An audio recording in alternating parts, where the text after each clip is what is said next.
নমস্কার বন্ধুরা, আজকে তোমাদের সাথে আমি হাতে মাত্র 10 মিনিট থাকলে কিভাবে দই বানিয়ে ফেলতে পারবে, মিষ্টি দই একদম দোকানের মতো, সেটাই তোমাদের সাথে শেয়ার করছি। কিভাবে বানিয়েছি ভিডিওটা প্রথম থেকে লাস্ট পর্যন্ত দেখার অনুরোধ রইল। আমি সুস্মিতা রান্নাবান্নায় স্বাগত জানাচ্ছি।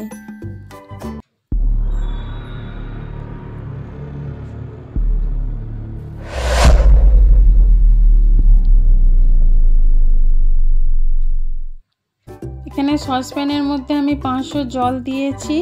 এখানে জলটা একটু ভালো করে গরম করে নিতে হবে। ভালো বলতে একদম খুব ফুটন্ত না, একটু উষুম গরম জল করে নেব। নিয়ে দেখো আমি বন্ধ করে দিলাম ইন্ডাকশানটা। এবার 2 প্যাকেট আমি 10 টাকাওয়ালা দুধ দিয়ে দিচ্ছি। দিয়ে ভালো করে মিশিয়ে এটাকে ফুটিয়ে একটু ঘন করে নেব। যতটা দুধ রয়েছে তার থেকে একটু ঘন করে নেব। এখানে আমার দুধটা ঘন হয়ে গেছে, নামিয়ে রেখেছি। এখানে আমি এক বাটির থেকে একটু কম চিনি নিয়ে একটু ক্যারামেল বানিয়ে নিচ্ছি। তোমরা মিষ্টিটা যেরকম খাবে সেই রকমভাবে চিনিটা নিয়ে নেবে। আমাদের খুব বেশি মিষ্টি পছন্দ করে না, সেই জন্য আমি একটু অল্প করে মিষ্টিটা দিচ্ছি। দেখো এখানে ক্যারামেলটা দেখতেই পাচ্ছ, বানিয়ে নিচ্ছি। কি সুন্দর গলে যাচ্ছে, একদম কালারটাও কত সুন্দর আসছে। এটা কিন্তু একদম লো আঁচে করবে, নাহলে কিন্তু চিনিটা পুড়ে গেলে তেতো লাগবে, খেতে কিন্তু একদম ভালো লাগবে না। আর আমি কোনো রকম ভিডিওটা স্কিপ না করে তোমাদেরকে পুরোটাই দেখাচ্ছি। দেখো যে আমি কিভাবে চট করে বানিয়ে নিতে পারি। দেখো ক্যারামেলটা দেখতেই পাচ্ছ বানিয়ে নিয়েছি। এর মধ্যে এবার আমি জল দিয়ে দেবো, 1 কাপ জল দিয়ে দেবো।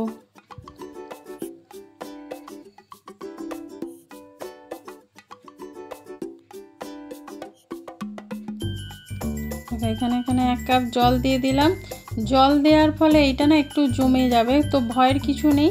আবার তোমরা গ্যাসটা একটু জ্বালিয়ে দেবে। জলটা গরম হয়ে গেলে চিনিটা কিন্তু খুব সহজে গলে যাবে।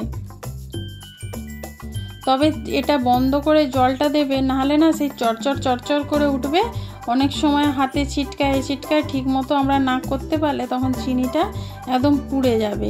সেই জন্য গ্যাসটা বন্ধ করে চিনিটা দেবে, তারপরে একটু জাস্ট জ্বালিয়ে আবার গ্যাসটা বন্ধ করে দেবে, যাতে জলটা গরম হয়ে যায়। তারপরে দেখবে খুব সহজে কিন্তু এটা মিশে গেছে। দেখো কত সুন্দর কালারটা এসেছে। এবার এখানে আমি দইকে নিয়েছি, জল ঝরিয়ে রেখেছিলাম। একদম একটুও জল নেই দইটার মধ্যে। এটা বাটির মধ্যে একদম ভালোভাবে ফেটিয়ে নিচ্ছি। দেখো এরকমভাবে খুব সুন্দর করে ফেটিয়ে নিতে হবে। তবে দইটা কিন্তু ফ্রিজে নেবে না, নর্মাল দই নেবে। আর জল কিন্তু একদম যেন না থাকে, জল থাকলে কিন্তু দই খুব ভালোভাবে বসবে না। এবার এখানে যে ক্যারামেলটা আমি এখানে নিয়েছিলাম, এর মধ্যে দিয়ে দিচ্ছি 2 চামচ কর্নফ্লাওয়ার। বন্ধুরা, আমরা এইটা কর্নফ্লাওয়ার যেটা আমরা রান্নাতে ব্যবহার করি, খাওয়াতে, চিকেন পকোড়া বানাতে, এগ চিল্লি বানাতে, সেই কর্নফ্লাওয়ারই আমি এখানে নিয়েছি 2 চামচ।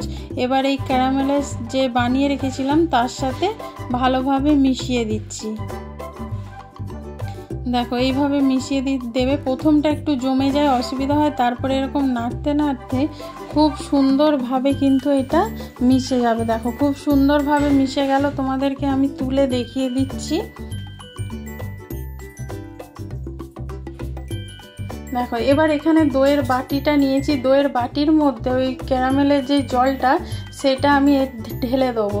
একটু ছাঁকনির সাহায্যে ছেঁকে নিচ্ছি, যদি কোনো চিনির ডালা থাকে সেটা এই ছাঁকনির মধ্যে রয়ে যাবে। এবার রেখে ভালো করে চামচের সাহায্যে এটা দইটা জলের সাথে ভালো করে মিশিয়ে নেব। দেখো এটা একটু বড় জায়গা হলে ভালো হতো, আমার জায়গাটা একটু ছোট হয়ে গেছে।